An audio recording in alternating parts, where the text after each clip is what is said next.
Hello my dear students, आज से हम लोग क्लास 12 का पार्ट 2 डिस्कस करना स्टार्ट करेंगे। पार्ट 1 हमारा कंप्लीट हो चुका है और पार्ट 2 से सबसे पहले हम डिस्कस करेंगे मैकेनिकल प्रॉपर्टी ऑफ सॉलिड्स के बारे में। एक्चुअली इस बुक के अंदर मेनली हमें मैटर्स के बारे में डिस्कस करना है। सबसे पहले सॉलिड, फिर लिक्विड एंड देन गैसेस के बारे में डिस्कस करना है और उसके बाद वेव और एसएचएम की पढ़ाई करनी है इस सेकंड बुक के अंदर। तो ये हमारा सिलेबस है। तो सबसे पहले हम पढ़ाई करेंगे सॉलिड्स के बारे में और सॉलिड्स की क्या मैकेनिकल प्रॉपर्टीज हो सकती हैं। सबसे पहले हम डिस्कस करेंगे सॉलिड की एक बहुत ही बेहतरीन प्रॉपर्टी के बारे में जिसका नाम है इलास्टिसिटी। तो हेडिंग लगा लेंगे इलास्टिसिटी और समझने की कोशिश करते हैं।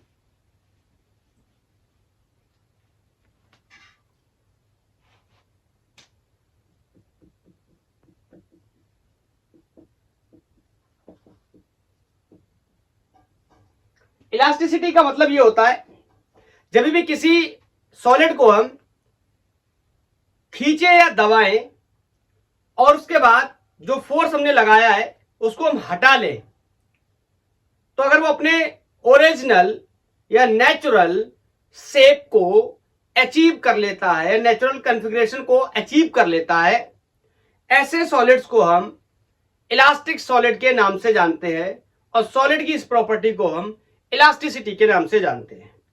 अगर जो ना कर पाए उन्हें इनइलास्टिक या प्लास्टिक सब्सटेंस के नाम से भी जानते हैं। अब सवाल यहां पर एक और पैदा होता है कि कौन ज्यादा इलास्टिक होगा। दो बॉडीज है, दो ऑब्जेक्ट्स हैं, दोनों इलास्टिक हैं, तो who will be more, which will be more elastic, इसके लिए भी हम बात करेंगे। और एक बात मैं आपको यहां पर और क्लियर कर देता हूं, जैसे आपने सॉलिड्स के बारे में ये पढ़ाई करी होगी कि सॉलिड्स वो होते हैं जिनके शेप और साइज को हम क्या कर सकते हैं, चेंज नहीं कर सकते। Is that clear? लेकिन that is the story about the ideal solid. Is that clear? ऐसे आपने लिक्विड्स के केस में भी पढ़ा होगा। लिक्विड्स कौन होते हैं? जो इनकॉम्प्रेसिबल होते हैं, लेकिन ऐसा पॉसिबल नहीं है। रियल लाइफ में हम देखते हैं कि लिक्विड क्या करते हैं, कॉम्प्रेस होते हैं। ऐसे आपने गैसेस के बारे में भी पढ़ा होगा। ऐसी गैसेस वो होते हैं जिनके इंट्रामोलिकुलर फोर्स ऑफ अट्रैक्शन इनके बीच में क्या हो, जीरो। लेकिन ये कहानी किसकी है? आइडियल गैस की है।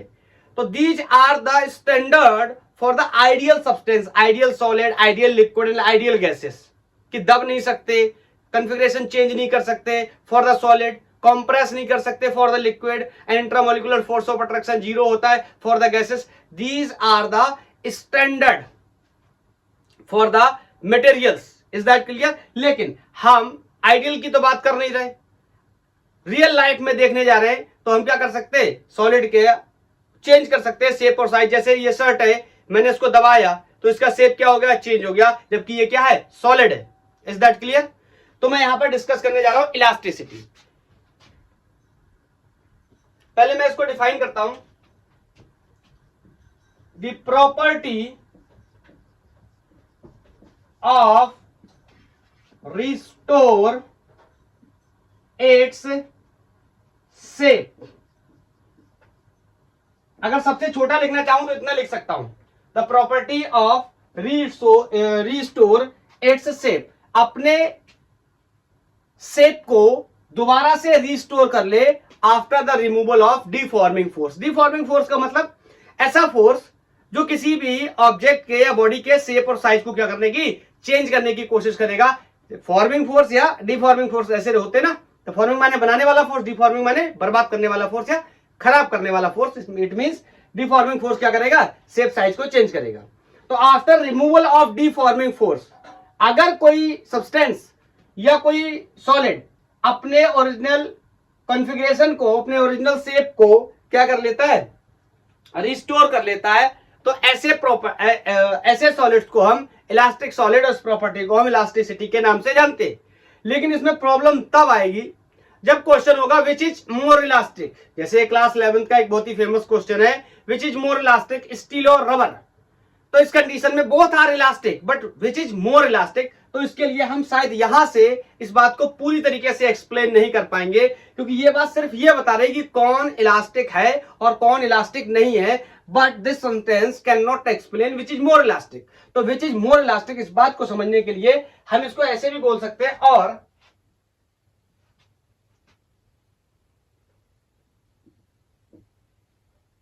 opposes deformation is called elasticity। बहुत ही कम शब्दों में मैंने इसका डेफिनेशन लिखा है, समझाने की कोशिश करता हूं आपको। वो भी इलास्टिक होते हैं जो अपने डिफॉर्मेशन का सबसे ज्यादा क्या करेंगे, विरोध करेंगे। मतलब जिन्हें मैं डिफॉर्म करने जाऊं और जो इजीली डिफॉर्म ना हो, ऐसे सब्सटेंसेस को मैं क्या कहूंगा, इलास्टिक कहूंगा। यहां पर मैं रोक के आपको एक बात बताना चाहता हूं।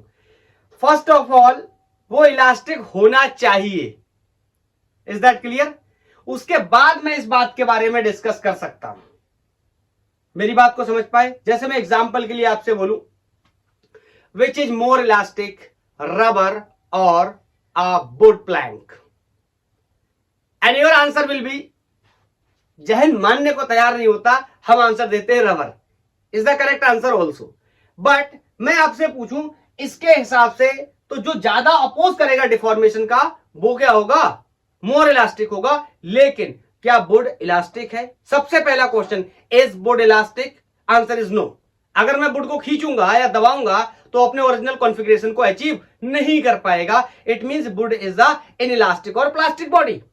Is that clear? तो मैं कंपैरिजन ऐसे नहीं करूंगा कि एक इलास्टिक और एक इनइलास्टिक बॉडी के बीच में कंपैरिजन करने लगा। अगर दोनों बॉडीज कैसी हैं, इलास्टिक हैं, तो मैं अगर कंपेयर करने जाऊंगा विच इज मोर इलास्टिक, तो मैं इस बात से सेटिस्फाइड कर सकता हूं उसको कि जो अपने डिफॉर्मेशन का जितना ज्यादा विरोध करे, being a elastic body, that is more elastic. Is that clear?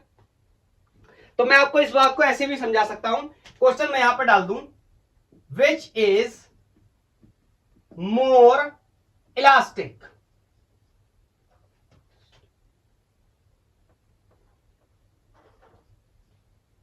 Steel or rubber? Is that clear? ये जो ऊपर वाला सेंटेंस है, ये जो मैंने लिखा है, the property of restore is same, इस बात से मैं ये डिसाइड नहीं कर सकता कि कौन ज्यादा इलास्टिक, बट इस बात से मैं ये डिसाइड कर सकता हूं कि कौन इलास्टिक है या नहीं है। तो फर्स्ट ऑफ ऑल, स्टील और रबर बोथ आर इलास्टिक। ये बात कैसे समझते हैं? रबर को तो सबने देखा हुआ है, स्टील को भी हम आसानी से समझ सकते हैं। स्कूल में हम जब पढ़ने जाते तो मेरे पास एक स्केल होती है, और इस स्केल को मैं बचपन में उस बेंच में फंसा करके इस तरीके से उसके टिप को पकड़कर छोड़ा करता था, तो वो इस तरीके से ऑसिलेट करता था, वाइब्रेट करता था इस तरीके से। Is that clear?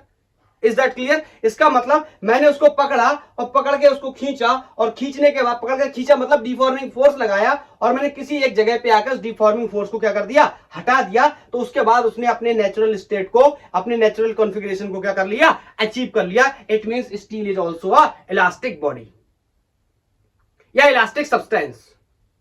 Is that clear? अब the question is which is more elastic. देखने में हर बार में मुझे ऐसा लगता है कि rubber is more elastic. Elasticity की डेफिनेशन और विच इज मोर इलास्टिसिटी, इसकी डेफिनेशन दोनों अलग अलग, इस बात को हमें समझना पड़ेगा। Is that clear? तो बोथ आर इलास्टिक, ये मैंने कंफर्म कर लिया। कौन ज्यादा इलास्टिक है, ये बात मैं इस सेंटेंस से क्लियर कर सकता हूं। इलास्टिक होना चाहिए, लेकिन अपने डिफॉर्मेशन का विरोध जो ज्यादा करे। आप बताओ, रबर को इजीली खींचा या दबाया जा सकता है, या स्टील को इजीली खींचा या दबाया जा सकता है? द आंसर इज, स्टील को हम इजीली डिफॉर्म नहीं कर सकते, हार्ड सॉलिड है in comparison to the rubber, तो क्या करेगा, ज्यादा अपोज करेगा अपने डिफॉर्मेशन का। Is that clear? तो which will be more elastic? Of course steel will be more elastic, क्योंकि ये ज्यादा क्या करेगा, अपोज करेगा। इसको एक्सप्लेन करने की और भी वजह है मेरे पास, और भी तरीके हैं, लेकिन शायद आज मैं उस बात को बताऊंगा तो आप समझ नहीं पाएंगे। अगर मैं स्ट्रेस स्ट्रेन कर्व को लेकर भी एक्सप्लेन करना चाहूं तो भी मैं एक्सप्लेन कर सकता हूं कि स्टील क्या है, मोर इलास्टिक है in comparison to rubber. But at the time you don't know about the stress strain curve, तो अभी आज मैं इसकी बात नहीं कर सकता। आज मैं डिफॉर्मेशन के अपोज के कॉन्सेप्ट से आपको यह बात बता सकता हूं कि विच is more elastic, and answer is steel of course. बोलो, और मैं इसकी वजह भी लिखना चाहूं तो मैं कह सकता हूं because it opposes more to deformation या deforming force।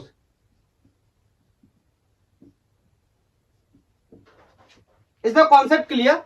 मैंने ये बिल्कुल भी नहीं बोला कि जो ज्यादा अपोज करे वो ज्यादा इलास्टिक है। पहले इलास्टिक होना चाहिए फिर अपोज करना चाहिए। Is that clear?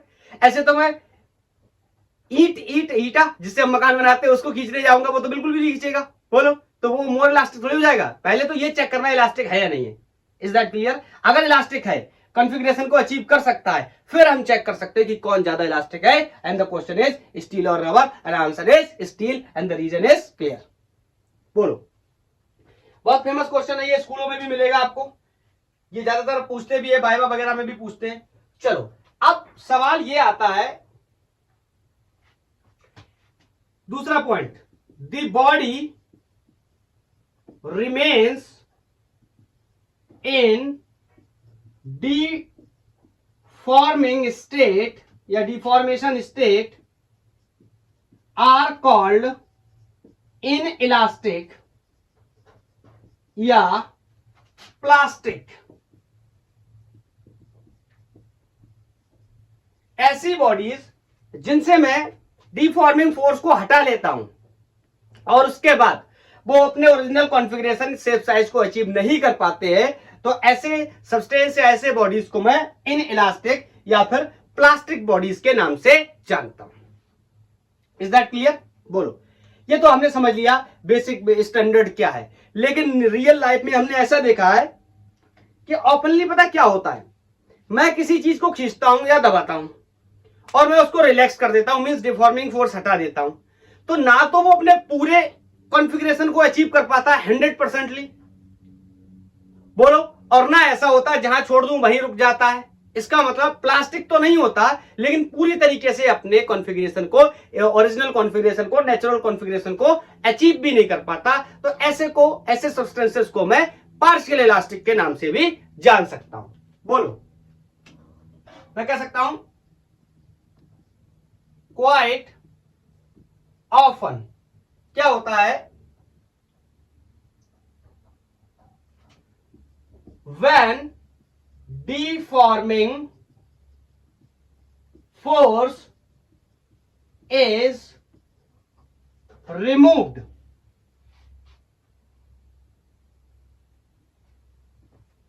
the body partially regains its natural shape।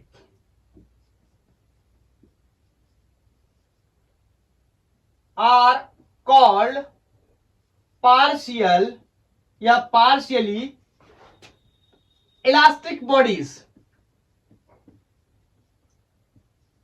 Clear है? जिनको मैंने खींचा या दबाया, उसके बाद मैंने उनको डिफॉर्मिंग फोर्स को हटा दिया, तो पूरी तरीके से वो अपने ओरिजिनल कॉन्फ़िगरेशन को अचीव नहीं कर पाए, और ऐसा भी नहीं था कि बिल्कुल नहीं कर पाए। तो कर पाए इट मींस इलास्टिक, लेकिन पूरा नहीं कर पाए इट मींस पार्शियली इलास्टिक। बोलो, क्लियर है? तो ये बेसिक बातें मैंने आपको इलास्टिसिटी के बारे में बताई। अब इस इलास्टिसिटी की प्रॉपर्टी को एक्सप्लेन करने के लिए मुझे कई टर्मिनोलॉजी के बारे में सीखना पड़ेगा, कई टर्म्स की पढ़ाई करनी पड़ेगी। जैसे सबसे पहला कॉन्सेप्ट मुझे स्ट्रेस का डिस्कस करना पड़ेगा कि क्या होता है स्ट्रेस। वो वाला नहीं जो आपकी लाइफ में है, सर मैं उनकी वजह से बहुत स्ट्रेस में हूं, बिल्कुल भी बात नहीं हो रही, वैसी वाली कहानी नहीं। ये कहानी फिजिक्स की है, सिग्मा से अपन डिनोट करते हैं। देखो, पहले मैं एक मिसकंसेप्शन दूर करता हूं। कुछ लोग पढ़ के आए होंगे और उन्हें पता भी होगा कि स्ट्रेस क्या होता है।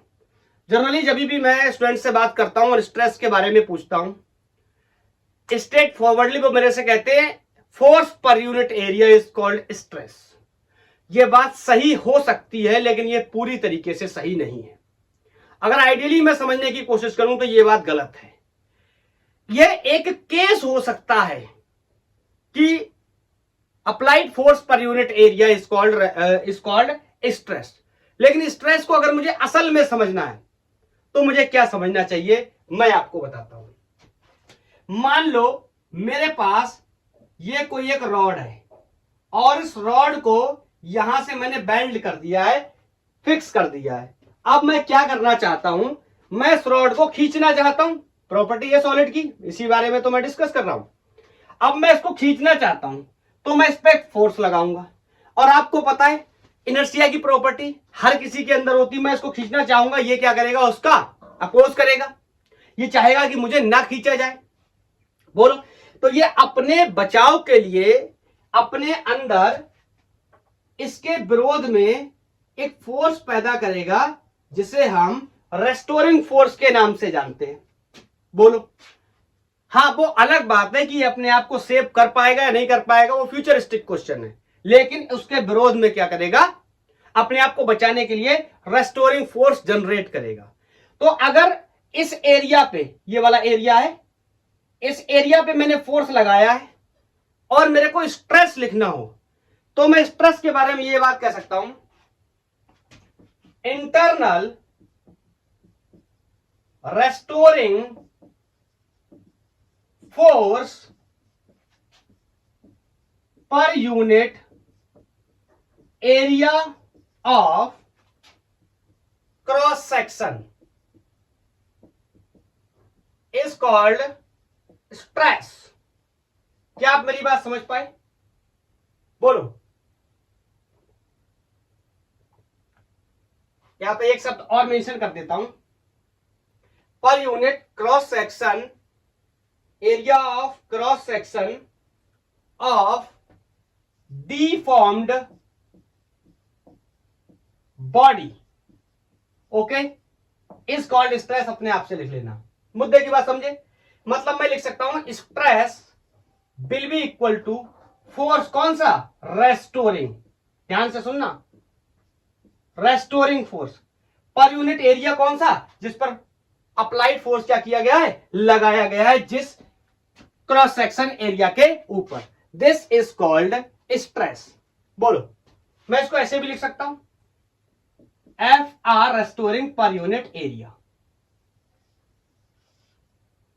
सर मैंने तो पढ़ाई करी थी कि फोर्स पर यूनिट एरिया भी लिख सकते हैं।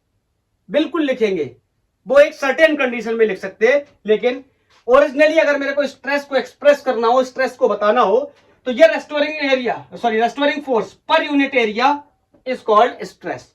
चलो, वादा तो किया था उम्र भर साथ निभाने का।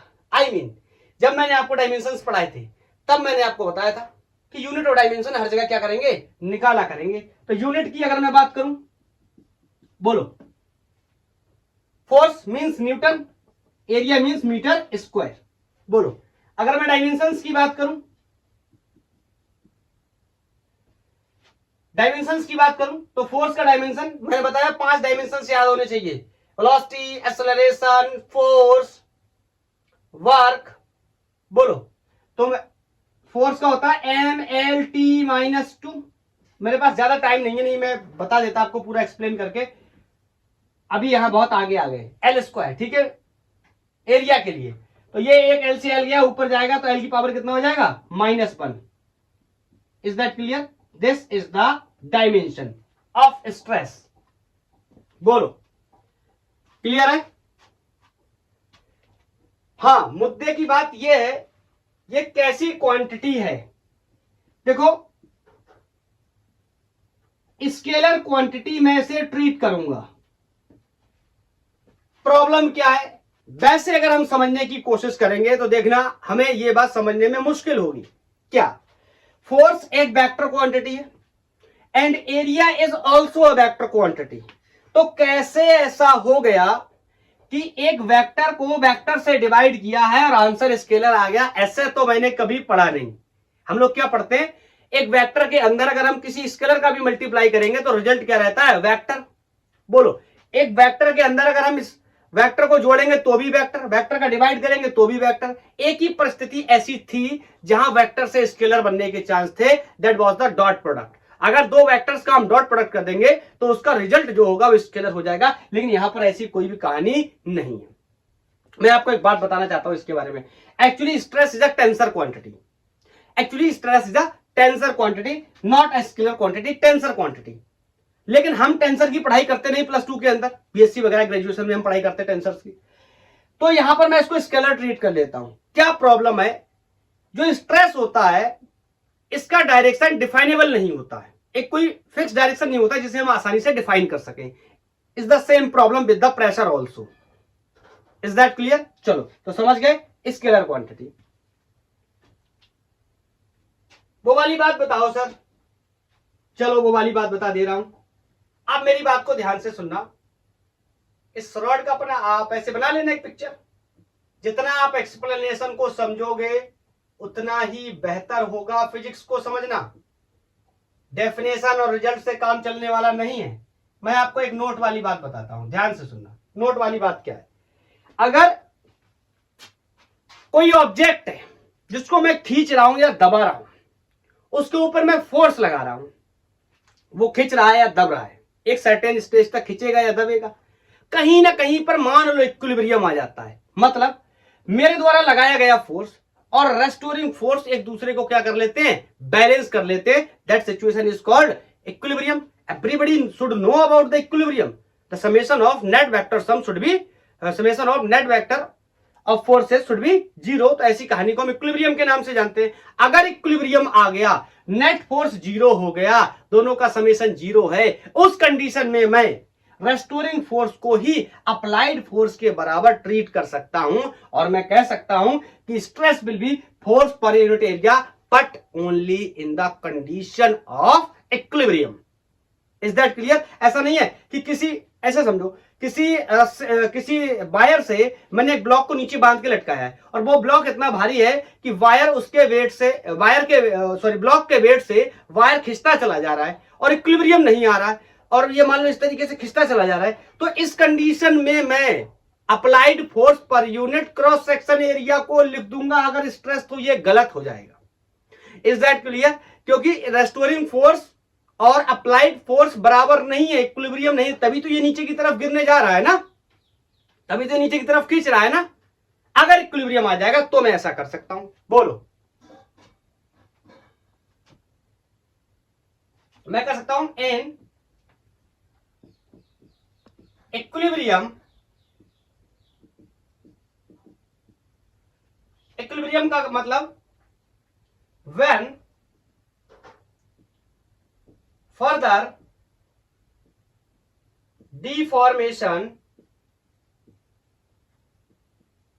स्टॉप्स। अब सुनना, ऊपर से जो मैंने वायर से ब्लॉक बांध के लटकाया था वो खिंचते खिंचते खिंच गया और मान लो यहां कहीं जाके इस तरीके से रुक गया। अब कहानी क्या हुई, नीचे की तरफ वेट और ऊपर की तरफ रेस्टोरिंग फोर्स, आप वायर के केस में टेंशन बोल सकते हैं। तो ऊपर की तरफ टेंशन, दोनों ने एक दूसरे को क्या कर लिया, बैलेंस कर लिया, मतलब इक्विलिब्रियम की कंडीशन आ गई, डिफॉर्मेशन रुक गया। उस कंडीशन में मैं कह सकता हूं कि उस वेट के बराबर भी मैं ट्रीट कर सकता हूं किसको, रेस्टोरिंग फोर्स को। Is that clear?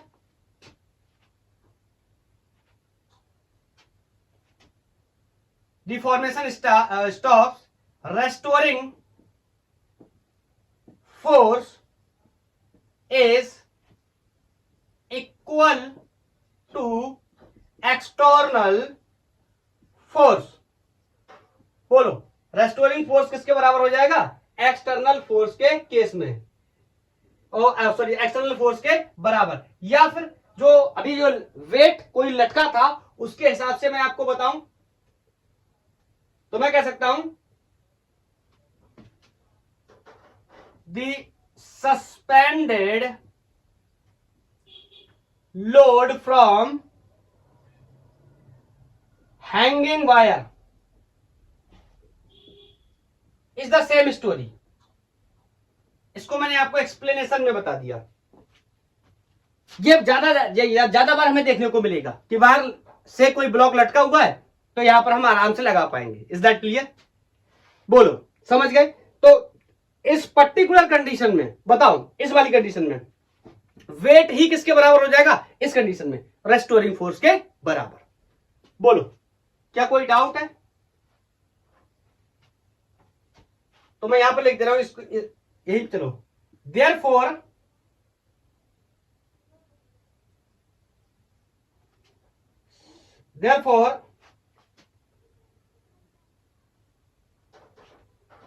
the stress sometimes called external force per unit area। Is that clear? मैं यहां पर क्लियर ही कर देता हूं इधर लिख करके। एट इक्विलिब्रियम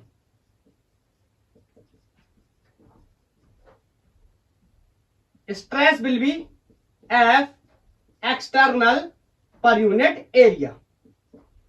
ऐसा होगा, आपने जो पढ़ा होगा ना, आपने इसको पढ़ा होगा और मैक्सिमम सवाल भी आपके निकल गए होंगे या आप वहां तक पहुंचे ही नहीं होंगे जिनसे ये प्रॉब्लम सॉल्व ना हो।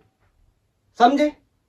इस वजह से आपने ये जो पढ़ा आपको सही लग रहा था, लेकिन आज के लेक्चर में तो मैं एक्सप्लेनेशन बनाऊंगा पूरा। नेक्स्ट लेक्चर में मैं जेईई मेंस एडवांस लेवल तक के प्रॉब्लम्स आपको सॉल्व कराऊंगा और वहां पर आप देखेंगे कि इसमें और इसमें क्या डिफरेंस है। मैं नेक्स्ट लेक्चर में क्वेश्चंस के माध्यम से बात करूंगा। बोलो, समझ गए क्या होता है स्ट्रेस? अब स्ट्रेस की भी कैटेगरी हो सकती है, मतलब टाइप हो सकते हैं कि कितने टाइप का स्ट्रेस हो सकता है, तो मैं उनके बारे में बात करने जा रहा हूं। हटाऊं?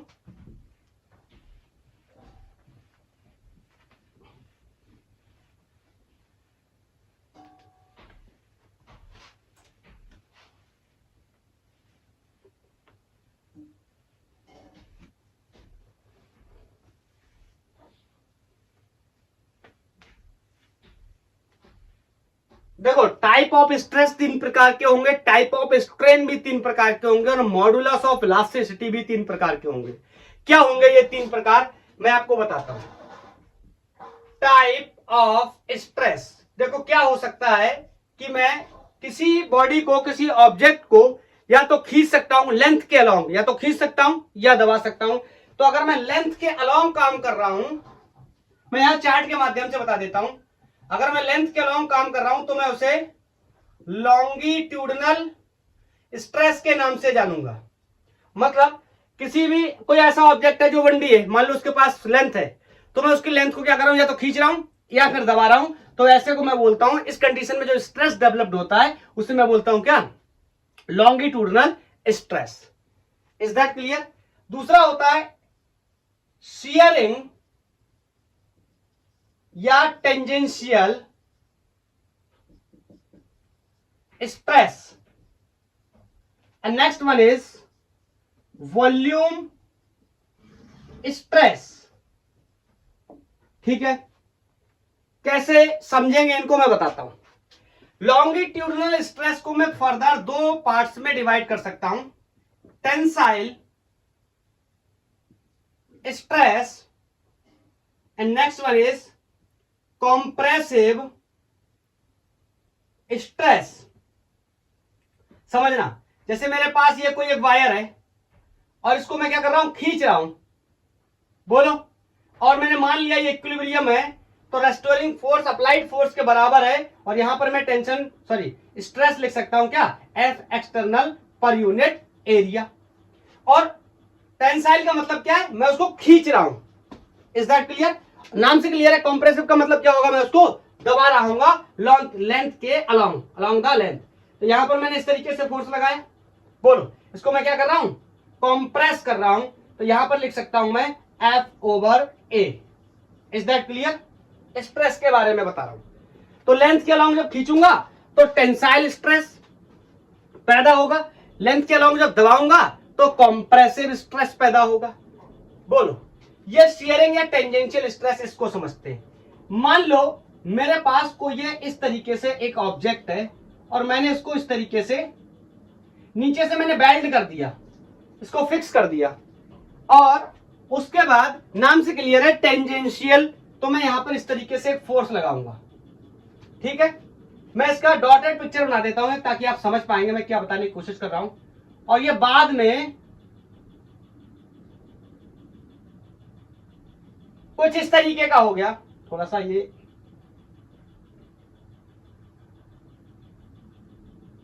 ठीक है। लेटर ऑन ये इस तरीके का हो गया, मतलब आप ऐसे समझो, मैं ऐसे खड़ा हूं, कोई मेरे को धक्का मारे लेकिन मेरे पैर नहीं हटने चाहिए, तो मैं ऐसा हो जाऊंगा ना, ऐसी कहानी इसकी हो गई, टेंजेंशियली फोर्स लगाया गया है। बोलो, तो इस कंडीशन में मैं आगे चल के इसके बारे में भी बताऊंगा कि ये क्या है।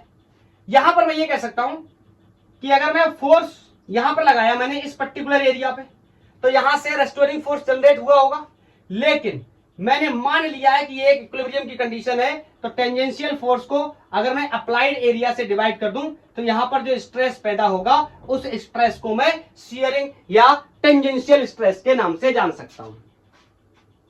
क्या आप मेरी बात को समझ रहे हैं? बोलो। और तीसरा केस जो वॉल्यूम का है, मान लो ये कोई एक ऑब्जेक्ट है जो कि इस तरीके से कहीं लिक्विड में पड़ा हुआ है, बोलो, इस तरीके से लिक्विड में पड़ा हुआ है, तो लिक्विड क्या करेगा, इसको दबाएगा हर जगह पर, ऐसे हर जगह पर दबाएगा। This is the direction of force, okay, not the pressure. तो यहां पर ये इस तरीके से दबाएगा, हर जगह से लिक्विड क्या करेगा, इसको कंप्रेस करने की कोशिश करेगा। तो इसके हर पर यूनिट एरिया जहां पर भी फोर्स लग रहा है, यहां पर क्या होगा, एक स्ट्रेस डेवलप्ड होगा, और ऐसे स्ट्रेस को मैं वॉल्यूम स्ट्रेस के नाम से भी जानता हूं, और मैं इसको लिख सकता हूं sigma equal to force per unit area. लेकिन एक बहुत ही खास बात है यहां पर मैं आपको और बताना चाहता हूं, जब भी मैं बात करूंगा वॉल्यूम स्ट्रेस की या लिक्विड्स के केस में, तो ये फोर्स पर यूनिट एरिया ही प्रेशर कहलाता है। आप क्लास 9 से पढ़ के चले आ रहे होंगे प्रेशर के बारे में, perpendicular force per unit area is called pressure, ऐसा आपने पढ़ा होगा। बोलो, तो मैं क्या कह सकता हूं, इन केस ऑफ फ्लूइड या in case of liquid,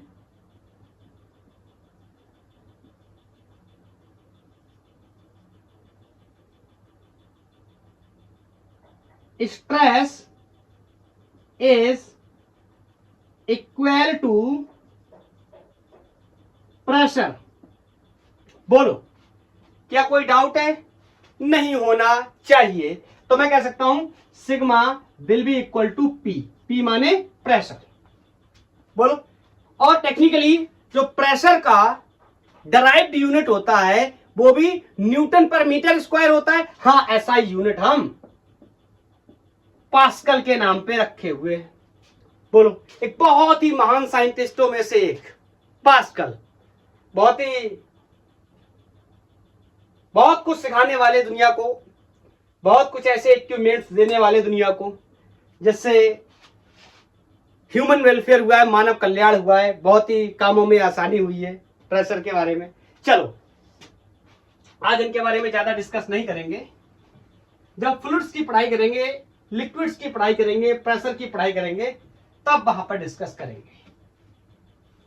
hydraulic pressure के बारे में सीखेंगे। ये तो था स्ट्रेस। अब मैं आपको बताने की कोशिश करता हूं एक और चीज।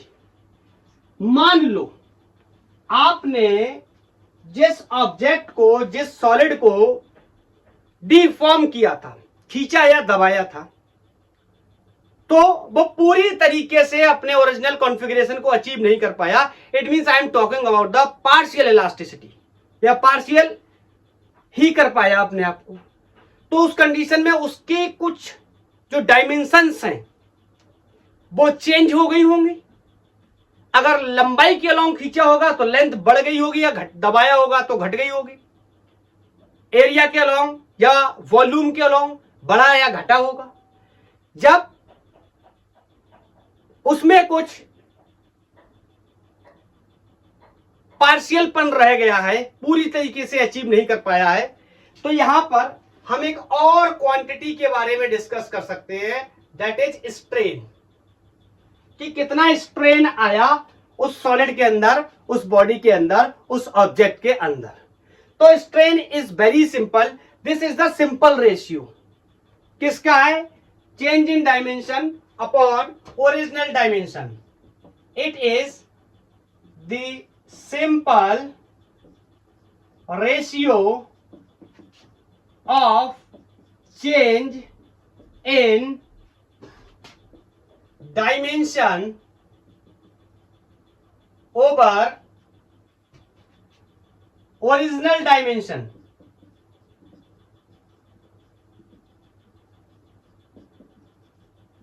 Is that clear? तो मैं कह सकता हूं स्ट्रेन को ऐसे लिख सकता हूं, चेंज इन डायमेंशन. डायमेंशन में लंबाई, एरिया, वॉल्यूम कुछ भी हो सकता है. Original dimension. आप मेरे को जल्दी से एक प्रश्न बता दो. अगर मैं जल्दी से बात करूं यूनिट्स के बारे में तो आपको जल्दी से कह देना चाहिए नो यूनिट. अरे भैया रेशियो है. डायमेंशन या यूनिट के बारे में बात करूंगा तो ये रेशियो है. अरे चेंज भी लंबाई का चेंज अगर मान लो तो मीटर में हुआ होगा, ओरिजिनल डायमेंशन भी मीटर में होंगे, तो यूनिट्स क्या होंगे? Cancel out. अगर कोई यूनिट नहीं है तो डायमेंशन भी नहीं होंगे. Is that clear? तो ये सिंपल क्या है? रेशियो है. किसका? Change in dimension upon original dimension. क्या मेरी बात आप समझ पाए? फर्दर आप इसको नोट कर लो. मैं फिर से चार्ट बनाने जा रहा हूं. स्ट्रेन भी 3 तरीके का हो सकता है और बहुत ही क्लियर है ये. 3 तरीके का कैसे? किसी के लेंथ में चेंज हो सकता है, किसी के एरिया में चेंज हो सकता है, किसी के वॉल्यूम में चेंज हो सकता है. तो स्ट्रेन को मैं फर्दर डिवाइड कर देता हूं, क्लासिफाई कर देता हूं 3 तरीके से. बोलो लेंथ के अलॉन्ग अभी जो हमने काम किया था तो क्या बोला था? लॉन्गिट्यूडनल. अब स्ट्रेन की बात कर रहे तो स्ट्रेन बोल देंगे. यहां पर शियरिंग या टेंजेंशियल स्ट्रेन की बात कर लेंगे और यहां पर वॉल्यूम स्ट्रेन की बात कर लेंगे. Is that clear? अब मैं यहां पर आपको ये नहीं बताना चाह रहा कि टेंसाइल या फिर कॉम्प्रेसिव, मतलब चेंज चाहिए मुझे, चाहे आपने दबा करके चेंज किया हो या आपने खींच करके चेंज किया हो, मेरे को इससे कोई फर्क नहीं पड़ता. बोलो. तो मैं यहां पर ये कह सकता हूं, एक्सप्लेनेशन में इतना आपको बता सकता हूं कि यहां पर मैंने एफ फोर्स लगाया. इसकी लेंथ पहले एल थी और उसके बाद में इसकी लेंथ बढ़ करके एल प्लस डेल्टा एल हो गई. ऐसे समझेंगे तो ज्यादा अच्छा रहेगा. मतलब कितना चेंज हुआ लेंथ में? Delta L. और मेरे को स्ट्रेन लिखना है. कौन सा स्ट्रेन लिखना है? Longitudinal strain. तो स्ट्रेन क्या हो जाएगा? Change in dimension. लेंथ में कितना चेंज हुआ? Delta L. और ओरिजिनल डायमेंशन कितना था? एल. क्या आप मेरी बात को समझ पाए? मैंने यहां लेंथ ही क्यों लिखा है? क्योंकि this is the longitudinal strain. यहां सिर्फ जो भी चेंज हो रहा है वो लेंथ में हो रहा है. इस वजह से जो स्ट्रेन मैंने लिखा है that is delta L upon L, change in length upon original length. ऐसे बोल सकता हूं मैं. Is that clear? बोलो. ऐसे इसकी पिक्चर को मैं दोबारा से बना लेता हूं. उसी पिक्चर को ये इस तरीके से मैंने कोई ये ऑब्जेक्ट लिया था, यहां पे इसको बेंड कर दिया था. उसके बाद मैंने यहां पर इसको ऐसे फोर्स लगाया था, याद है? तो ये इस तरीके से कुछ बेंड हो गया था और यहां पर ये जो लेंथ है इसकी ऐसे बोल दे रहा हूं, ये मान लो एच है. ठीक है? और यहां से यहां तक ये जो चल करके गया है, टेढ़ा हुआ है, इसमें डेल्टा एक्स का चेंज आया है. ठीक है? और इस एंगल को मैं यहां थीटा बोल देता हूं. इसके टर्म्स में भी हम बात कर सकते हैं, थीटा के टर्म्स में भी. ठीक है? तो यहां पर मैं जो स्ट्रेन लिखने जाऊंगा उसमें मैं क्या लिखूंगा? बोलो. टेंजेंशियल कितना चेंज हुआ? Delta x. टोटल कितना था? एच. दिस इज शियरिंग या टेंजेंशियल स्ट्रेन. बोलो. हां, मैं एक और बात यहां पर आपसे कर सकता हूं और एक बात आपको और बता सकता हूं कि अगर मैं शियरिंग स्ट्रेन को और भी एक्सपोज करना चाहूं तो ऐसे लिख सकता हूं. बताओ. ये इसको मैं लिख सकता हूं क्या? Tan theta. अगर मैं टेन थीटा लगाऊं, इन केस में टेन थीटा लगा रहा हूं. क्यों लगा रहा हूं? ये पता है और ये पता है. अगर ये पता होता तो साइन या कोसाइन लगाता, लेकिन मुझे परपेंडिकुलर पता है और बेस पता है. तो बोलो टेन थीटा क्या होता है? Perpendicular upon base. Is that clear? तो यहां से मेरे को एक बात पता चल गई कि tan theta can be also right delta X upon H. अगर मैं आपसे कह दूं if theta is very very small, तो ये मैं पढ़ाई कर चुका हूं, अगर थीटा बहुत ही स्मॉल होता है तो इधर इधर मेंशन कर दे रहा हूं, तो मैं टेन थीटा को थीटा लिख सकता हूं, तो theta can be right delta X upon H. Is that clear? बोलो। शियरिंग या टेंजेंशियल स्ट्रेस को मैं ऐसे भी लिख सकता हूं और ऐसे भी लिख सकता हूं। ये वाली कहानी सिर्फ तब काम करेगी जब एंगल क्या होगा, बहुत ही छोटा, बड़ा चेंज हुआ है तो मैं यहां से निकाल लूंगा, वरना अदरवाइज मैं एंगल्स में भी काम कर सकता हूं। बोलो, मजा आ रहा है? कॉन्सेप्ट एकदम क्लियर होना चाहिए।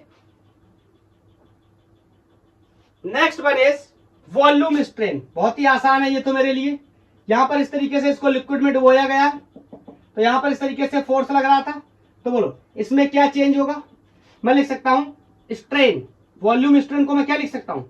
Change in volume upon original volume, change in length upon original length, change in tangential length upon original length, change in volume upon original volume. तो मैं लिख सकता हूं चेंज इन वॉल्यूम कितना होगा? Delta B. बोलो, चेंज हो गया होगा डेल्टा बी।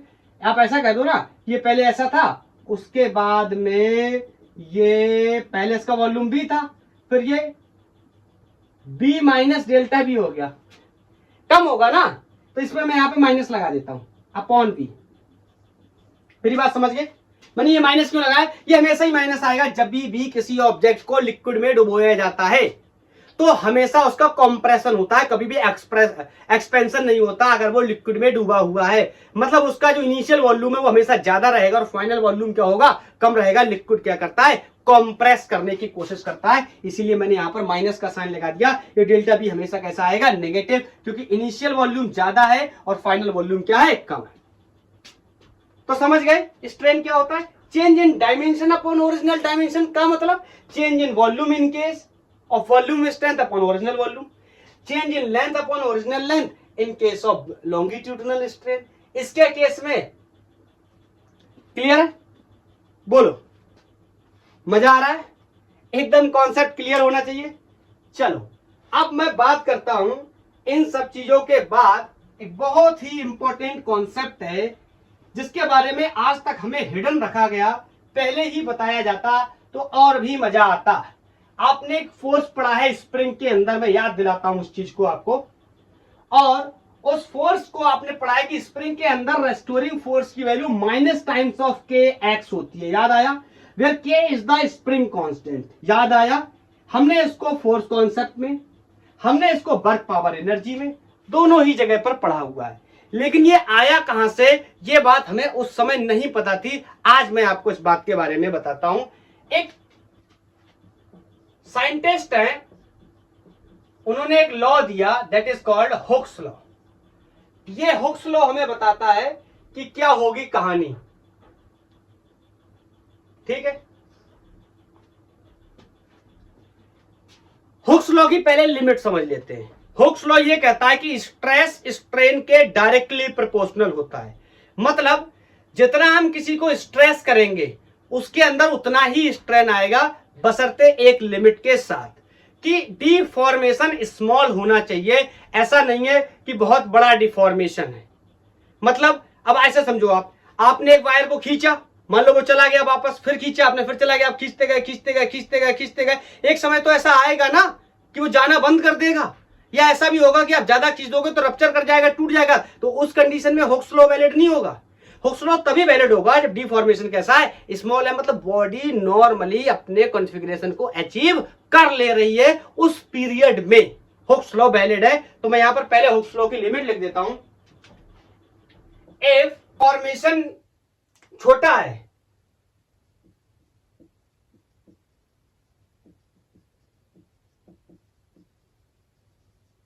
तो ही हम हुक्स लॉ के बारे में बात कर सकते हैं। क्या कह सकते हैं? अगर डिफॉर्मेशन कम है तो हम कह सकते हैं the stress in the body is directly proportional to strain. ठीक है, या हम कुछ लोग इसको ऐसे भी बोलते हैं, with in the limit of proportionality, या इलास्टिक लिमिट के अंदर रह करके अगर हम काम कर रहे हैं, सारी बातें एक ही हैं। इलास्टिक लिमिट के अंदर रहने का मतलब भी डिफॉर्मेशन का स्मॉल होना होता है। Is that clear? स्ट्रेस क्या होता है? स्ट्रेन के प्रोपोर्शनल। ये हुक्स लॉ हमें बताता है stress is proportional to strain. बोलो, अलग अलग जगहों पे जब भी हम प्रोपोर्शनलिटी को रिप्लेस करते हैं, अलग अलग जगहों पे अलग अलग कांस्टेंट आते हैं। यहां पर मैंने एक कांस्टेंट लिख रखा है, इसको मैं नाम दूंगा मॉडुलस ऑफ इलास्टिसिटी।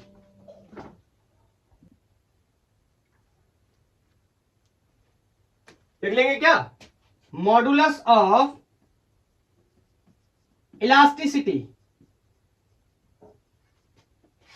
यूनिट वगैरह के बारे में देख लेंगे। आपको पता है स्ट्रेन का तो कोई यूनिट होता नहीं है, अभी डिस्कस किया। तो जो स्ट्रेस का यूनिट होगा वही इसका भी यूनिट होगा। बोलो, और स्ट्रेस का यूनिट क्या होता है? अभी हम डिस्कस करके आए।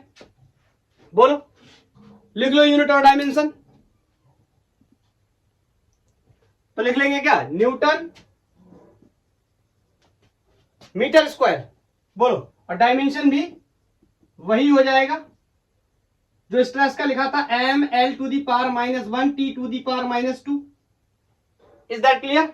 बोलो, this is the modulus of elasticity. जैसे कि हम क्लासिफिकेशन करते चले आ रहे हैं, वैसे ही मॉडुलस ऑफ इलास्टिसिटी भी 3 तरीके का हो सकता है। हुक्स लॉ क्लियर है ना? इलास्टिसिटी की लिमिट के अंदर या डिफॉर्मेशन अगर स्मॉल है तो मैं कह सकता हूं कि स्ट्रेस स्ट्रेन के क्या होगा? प्रोपोर्शनल होगा। जितना स्ट्रेस होगा उसी हिसाब से स्ट्रेन होगा। तो मैं कह सकता हूं type of modulus of elasticity. फिर से इसको 3 कैटेगरी में डिवाइड करेंगे, और तीनों का इस बार मैं ऐसे नाम नहीं लिखूंगा, एक्सप्लेनेशन करेंगे, उसके साथ साथ नाम लिखते चलेंगे।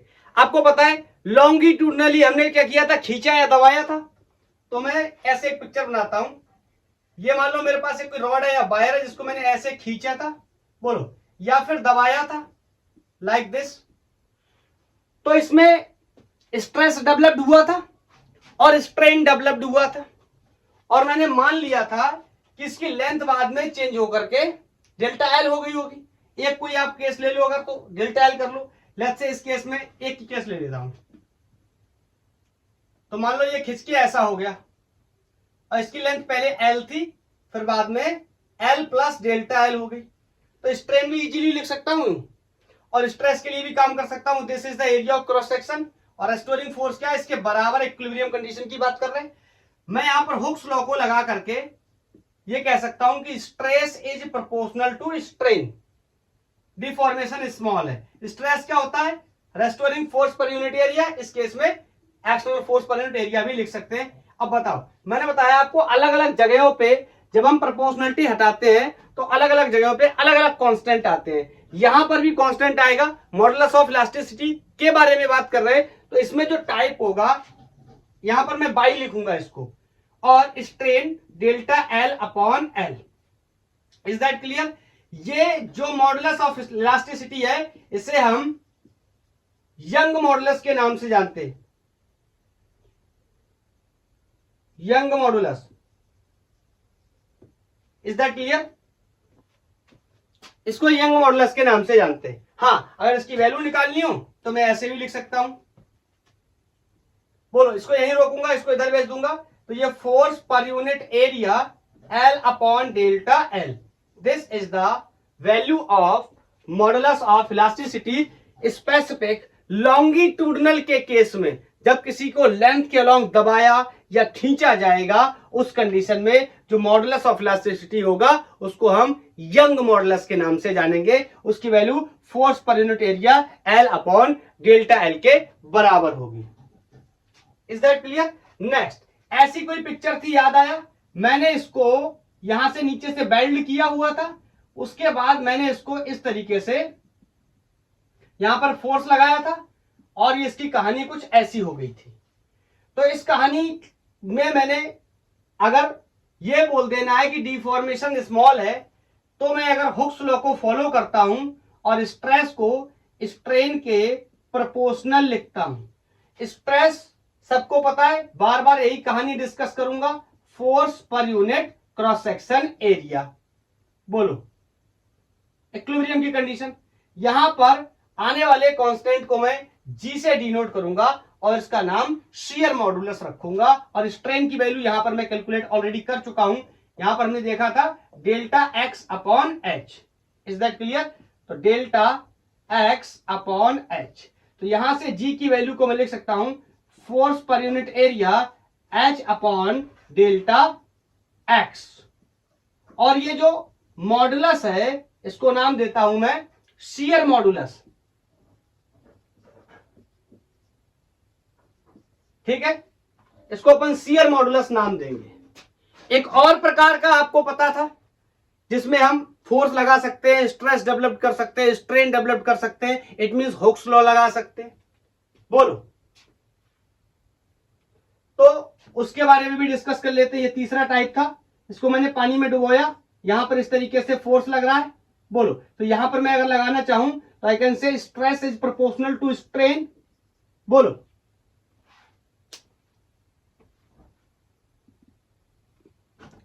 तो यहां पर stress force per unit area, जब मैं प्रोपोर्शनलिटी को हटाऊंगा तो यहां पर जो मॉडुलस ऑफ इलास्टिसिटी होगा इसे मैं बीटा से रिप्रेजेंट करूंगा, उसका नाम दूंगा बल्क मॉडुलस। और बोलो इसके केस में स्ट्रेन क्या था, minus times of delta B upon B, क्योंकि इसकी जो वॉल्यूम है वो हमेशा क्या होती है, रिड्यूस होती है। और एक बात मैंने आपको और बताई थी कि जब भी हम किसी ऑब्जेक्ट को, किसी बॉडी को फ्लूइड में डुबोएंगे तो उसमें जो फोर्स पर यूनिट एरिया होगा इसी को हम लोग प्रेशर भी बोल सकते हैं। तो मैंने इसको प्रेशर लिख दिया, beta minus delta B upon B. तो यहां से अगर मुझे बल्क मॉडुलस बीटा की वैल्यू निकालनी हो तो मैं कह सकता हूं beta will be equal to pressure, minus का साइन आगे कैरी कर ले रहा हूं, this will be B upon delta B, और इसको अपन नाम देंगे bulk modulus. Is that clear? Is it visible और not? Let me check. Yes it is. बोलो, इसको मैंने नाम दिया क्या, बल्क मॉडुलस। तो आप समझ गए मॉडुलस ऑफ इलास्टिसिटी भी तीन तरीके के हो सकते हैं, यंग मॉडुलस, शियर मॉडुलस या शियर मॉडुलस, या फिर बल्क मॉडुलस। तीनों की वैल्यूज भी मैंने यहां पर सामने आपको लिख करके बता दी। दो और चीजों की बात मैं करना चाहता हूं, मैं इसको हटा रहा हूं, ये नोट कर लो, एसएस लेना एसएस ले लो, 1 2 3 डन। ओके, अब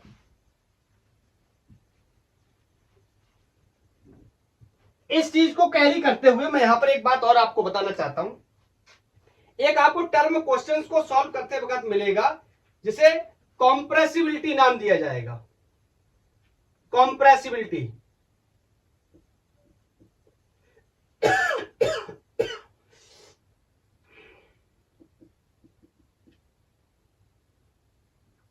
इसको अपन के से डिनोट करेंगे, और के will be reciprocal of beta. क्या मेरी बात समझ पाए? Reciprocal of bulk modulus is called compressibility. ठीक है, और यहां पर के की वैल्यू अगर मैं निकालना चाहूं तो बीटा की वैल्यू रखूंगा, ये वैल्यू पलट करके उल्टी हो जाएगी, this will be delta B upon B. बोलो, और पी नीचे आ जाएगा, दिस विल बी कॉम्प्रेसिबिलिटी। ये कॉम्प्रेसिबिलिटी की वैल्यू हो जाएगी। बोलो, किसी को कोई डाउट नहीं होना चाहिए। कॉम्प्रेसिबिलिटी किस केस में, बल्क मॉडुलस के केस में। बोलो, इसके रिलेटेड मैं एक बात और बताना चाहता हूं आपसे। वैसे मैं चाहता तो यहीं पर बता देता, लेकिन उस टर्मिनोलॉजी का इस्तेमाल करता है बार बार, क्वेश्चंस में आपको बोलेगा, तो हमें ये बात समझने के लिए यहां पर मैं पूरा कॉन्सेप्ट ही क्लियर कर देता हूं। एक बात और बोलेगा, मॉडुलस ऑफ रिजिडिटी, इसे मैं ईटा से डिनोट करता हूं इस तरीके से। तो मॉडुलस ऑफ रिजिडिटी को मैं इजीली लिख सकता हूं अगर मैं हुक्स लॉ लगाता हूं तो फिर से मैं आपको ऐसे बता देता हूं, स्ट्रेस हम लोग क्या करते हैं प्रोपोर्शनल टू स्ट्रेन, लेकिन यहां पर ये स्पेशल टाइप का है, तो यहां पर मैं पूरी बात मेंशन कर देता हूं। ये जो स्ट्रेस है, ये स्ट्रेस शियरिंग स्ट्रेस होगा और ये स्ट्रेन शियरिंग स्ट्रेन होगा, तो मैं कह सकता हूं shearing stress is proportional to shearing strain. Is that clear? तो यहां पर जब मैं इस प्रोपोर्शनलिटी को हटाऊंगा तो यहां पर जो कांस्टेंट आएगा ईटा, जिसे हम क्या बोलेंगे मॉडुलस ऑफ रिजिडिटी, मैं इसकी वैल्यू लिख देता हूं। ये क्या होने वाला है, शियरिंग स्ट्रेस का रेशियो होने वाला है किसके साथ में, शियरिंग स्ट्रेन के साथ में। क्या होता है शियरिंग स्ट्रेस, ये भी मुझे पता है, क्या होता है शियरिंग स्ट्रेन, ये भी मुझे पता है, तो मैं इसको यहां हटा करके बता देता हूं। बताओ, अभी जब मैंने थोड़ी देर पहले शियरिंग स्ट्रेस निकाला था, स्ट्रेस तो always force per unit area या restoring force per unit area, और शियरिंग स्ट्रेन अभी भी जब मैंने निकाला था तो मैंने आपको बताया था शियरिंग स्ट्रेन क्या होता है, यहां मेंशन कर देता हूं।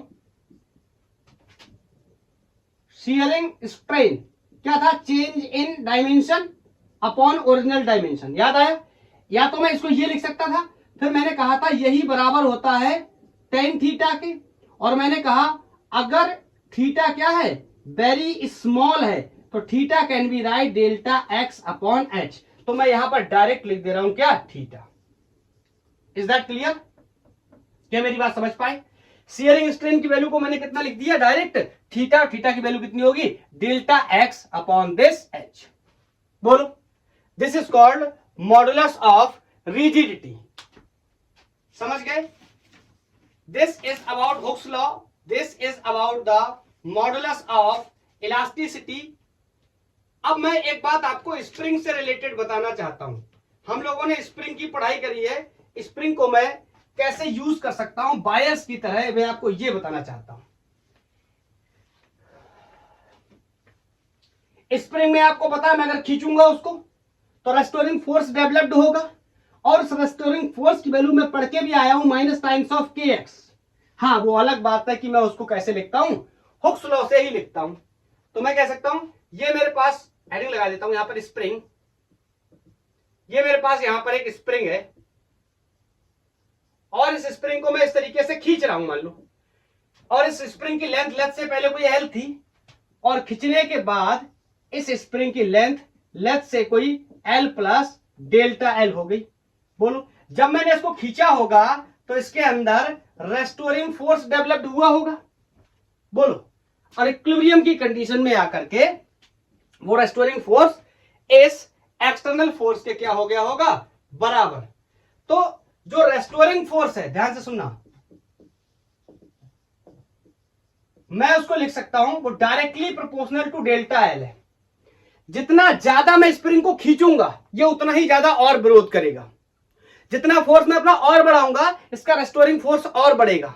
Is that clear? तो मैंने लिख दिया restoring force is directly proportional to delta L means change in length. बोलो, क्या ये बात समझ पा रहे हैं? और एफ आर अलग अलग जगह पे प्रोपोर्शनलिटी हटाता हूं तो यहां पर मैंने कांस्टेंट ले लिया के, specially in case of spring. Okay, तो स्प्रिंग के केस में मैंने स्पेशल कांस्टेंट ले लिया, दैट इज के। बोलो, और इसका नाम मैं रख दे रहा हूं क्या, स्प्रिंग कांस्टेंट। अब इस स्प्रिंग कांस्टेंट की वैल्यू कैलकुलेट कर लेता हूं। जैसे अभी मैंने यंग मॉडल आई की, शियर मॉडल आई की, बल्क मॉडलाइज की वैल्यू को कैलकुलेट किया था, ऐसे ही मैं इस स्प्रिंग कांस्टेंट के वैल्यूज को भी क्या कर लेता हूं, कैलकुलेट कर लेता हूं। इससे मेरा काम हो जाएगा। मैं यहां पर फिर से हुक्स लॉ लगाता हूं, stress is proportional to strain by Hooke's law. बोलो, stress restoring force per unit area, बोलो के टाइम्स ऑफ, प्रोपोर्शनलिटी को हटा दिया, strain change in length upon original length. समझ पाए? यहां से मैं एफ आर, ये रेस्टोरिंग फोर्स की वैल्यू को नोट कर लेता हूं। दिस विल बी, ए को इधर भेज दूंगा, this will be K A delta L upon L. Is that clear? या ऐसा करता हूं ना, मैं यहां पर पहले यंग मॉडलाई लगाता हूं। क्यों? मैं आपको इसकी वजह बताता हूं। देखो, यंग मॉडलाई तो ये स्प्रिंग हो, वायर हो, किसी के लिए भी मैं यंग मॉडलाई लिख सकता हूं। लेकिन स्प्रिंग के केस में मैं स्पेशली इस यंग मॉडलाई को मैं क्या बोलने लगूंगा? के बोलने लगूंगा। तो मैं इस यंग मॉडलाई की वैल्यू कैलकुलेट कर लेता हूं, और वही वैल्यू किसके बराबर हो जाएगी? के बराबर, क्योंकि बाई यंग मॉडलाई और के क्या है? एक ही चीज है। बाई क्या है? एक जनरल क्लासिफिकेशन है किसी के लिए भी, जैसे हम लेंथ के लॉन्ग खींच रहे हैं या दबा रहे। लेकिन अगर स्पेशली हम स्प्रिंग में काम करते हैं तो इस कांस्टेंट को मैं बाई यंग मॉडलाई की जगह मैं क्या बोल दूंगा? के बोल दूंगा। क्या आप मेरी बात समझ पाए? बोलो। तो यहां से मैंने ये लिख दिया इस तरीके से। बोलो। और मैं इसको कंपेयर करने की कोशिश करूं लाइक दिस। एक सेकंड रुकना, मैं इसको एक और तरीके से बताता हूं शायद। एफ आर ओवर एरिया, मैं यहां पर एक सेकंड के लिए प्रोपोर्शनलिटी कांस्टेंट को नहीं ले रहा हूं। ध्यान से सुनना, क्यों नहीं ले रहा हूं? मैं उसकी वैल्यू निकालना चाहता हूं। आपको बहरहाल पता ही है गामा बाई आने वाला, मेरे मुंह से गामा निकल जाता है बार बार, ये बाई आने वाला है। तो F R will be equal to A upon L. बोलो। और ये प्रोपोर्शनलिटी कांस्टेंट मैंने यहां पर मेंशन कर दिया। विल बी, ऐसे लिख सकता हूं मैं इसको। बोलो। अब मैं, ये इक्वेशन 1 है, ये इक्वेशन 2 है। ऑन कंपेयरिंग 1 and 2, यहां से दिखाई दे रहा है ये जो के है ना, ये पूरी वैल्यू किसके बराबर है?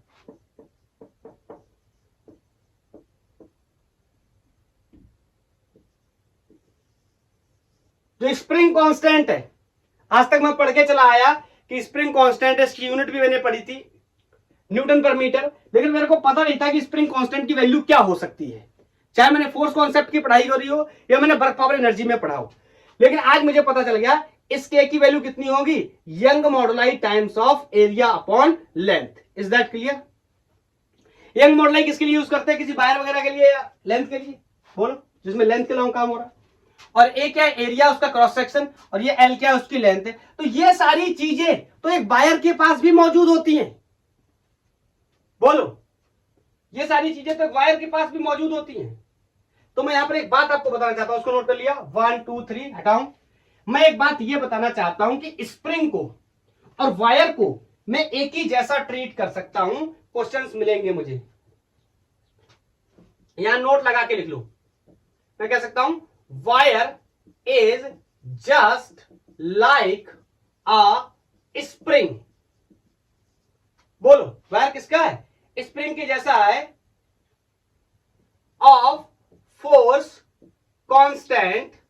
बोलो। फोर्स कांस्टेंट कितना? अरे ये जो के है इसको हम क्या बोलते हैं? Force constant by A upon L. ये इसका फोर्स कांस्टेंट हो गया।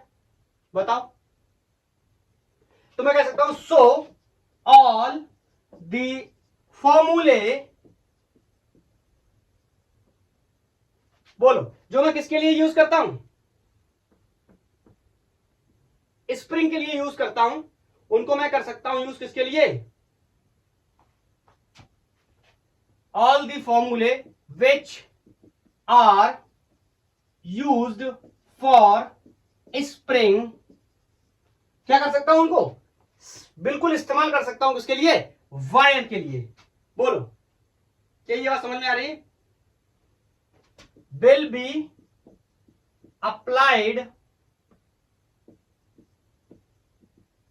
To wire also. क्या ये बात क्लियर है? स्प्रिंग का जो फोर्स कांस्टेंट है उसकी वैल्यू ये है। तो चाहे ये स्प्रिंग हो और चाहे ये वायर हो, इस स्प्रिंग को समझना, इस स्प्रिंग को मैंने इस वायर से रिप्लेस कर दिया और इस वायर पे मैंने फोर्स लगाया और इसका फोर्स कांस्टेंट पूछेगा इस वायर का कितना होगा, तो इतना ही होगा जितना किसका होता है? स्प्रिंग का होता है। तो जहां जहां स्प्रिंग मिलेगा मैं उसको वायर की तरह ट्रीट करके अपना काम कर सकता हूं। मैं ये इसलिए बता रहा हूं, मेन से एडवांस के क्वेश्चंस में क्या करेगा, वहां पर एक स्प्रिंग लेगा, उससे एक ब्लॉक को हैंग कराएगा, फिर आप सोचेंगे कि अब मैं इस स्प्रिंग का क्या करूं, क्योंकि इसका कांस्टेंट तो अलग होता है। स्प्रिंग कांस्टेंट क्या होता है, फोर्स कांस्टेंट क्या होता है, उसकी वैल्यू मैं कहां से लाऊंगा, दैट्स व्हाई मैंने ये आर्टिकल आपको बताया। तो मैं सिंपली क्या करूंगा, स्प्रिंग को हटाऊंगा, एक सादा तार बांधूंगा, वायर बांधूंगा, जिसका स्प्रिंग कांस्टेंट जरूरत पड़ने पे इतना लिख दूंगा, मेरा काम हो जाएगा। क्या आप मेरी बात को समझ पाए? बोलो, हटाऊं? ये एप्लीकेशन तब आपको ज्यादा क्लियर लगेगा जब मैं इसके बारे में न्यूमेरिकल प्रॉब्लम्स को सॉल्व करवाऊंगा। नेक्स्ट लेक्चर में मैं बहुत ही शानदार जेईई मेंस और एडवांस लेवल के प्रॉब्लम्स आपको बताऊंगा और एक एक प्रॉब्लम को हम कॉन्सेप्चुअली सॉल्व करेंगे। एक बात मैं आपसे और कहना चाहता हूं, अगर मैं क्या करूं, स्प्रिंग को काटूं,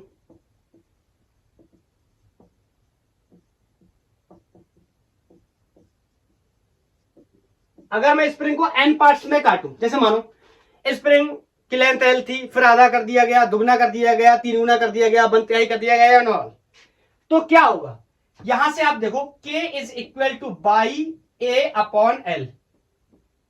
ये थोड़ा सही से बनता नहीं है मेरा, ओके। तो यहां पर देखो K is inversely proportional to L.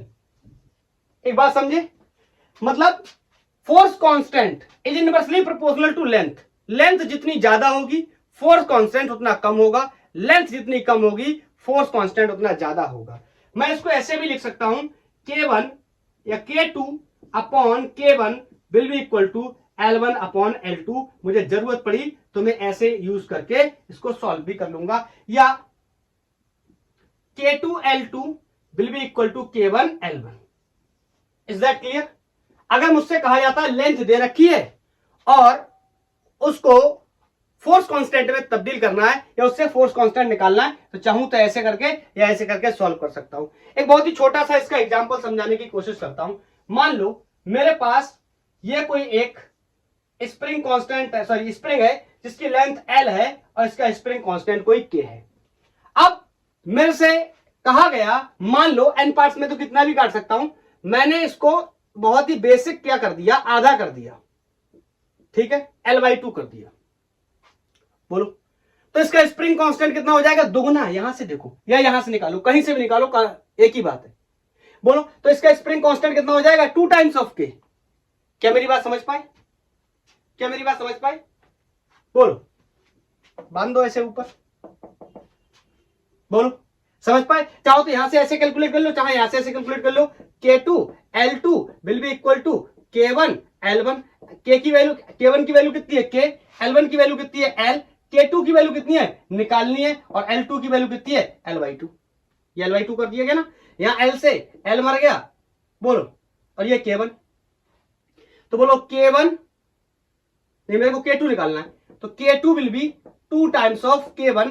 वो अलग बात है, K1 की वैल्यू कितनी दे रखी है, K दे रखी है। क्या आप मेरी बात समझ गए? ये कॉन्सेप्ट याद रखना, ये वाला फोर्स कांस्टेंट क्या है, इनवर्सली प्रोपोर्शनल टू लेंथ है। तो जैसे जैसे लेंथ छोटा होता जाएगा वैसे वैसे स्प्रिंग कांस्टेंट बढ़ता चला जाएगा। तो लेंथ अगर एन टाइम रिड्यूस हो जाता है, मतलब छोटा हो जाता है, तो K क्या होगा, एन टाइम इंक्रीज हो जाएगा। Is that clear? मतलब अगर लेंथ यहां L/2 ना करके L/n करता, तो यहां पर ये 2K ना होके NK हो जाता। आई थिंक मेरी बात को आप बहुत अच्छे से समझ गए होंगे। तो इस कॉन्सेप्ट का भी मैं यूज करूंगा। नेक्स्ट लेक्चर में मैं जेईई मेंस एडवांस लेवल के प्रॉब्लम सॉल्व करूंगा, नीट के क्वेश्चंस भी रख लेंगे। और इस पूरी पढ़ाई को जो हमने आज करी है, आप बहुत ही अच्छे से बारीकी से पढ़ना। फिर इसके बाद नेक्स्ट लेक्चर में लॉन्च करूंगा जो कि सिर्फ न्यूमेरिकल प्रॉब्लम पे बेस्ड होगा। मैं उसमें कांस्टेंट फोर्स से रिलेटेड, वेरिएबल फोर्स से रिलेटेड, और कोई ऑब्जेक्ट चल रहा है, मतलब ऐसा कुछ बताना चाहता हूं।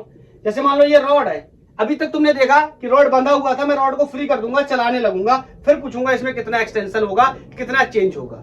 या फिर कोई रिंग होगा, बहुत ही बेहतरीन सवाल, कोई रिंग होगा जो कि एंगुलर वेलोसिटी ओमेगा से घूम रहा है और घूमते घूमते ये इंक्रीज हो जाए, तो इसका चेंज इन और रेडियस कितना होगा, मतलब ट्रांसलेशन इफेक्ट की भी बात करूंगा, रोटेशन इफेक्ट की बात करूंगा, इक्विलिब्रियम की भी बात करूंगा, बोलो नॉन इक्विलिब्रियम की भी बात करूंगा। Is that clear? तो आज के लिए इतना ही। थैंक यू, धन्यवाद। पढ़ाई करते रहिए और अगर आपका कोई सजेशन है तो ऑफ कोर्स आप मुझे बता सकते हैं।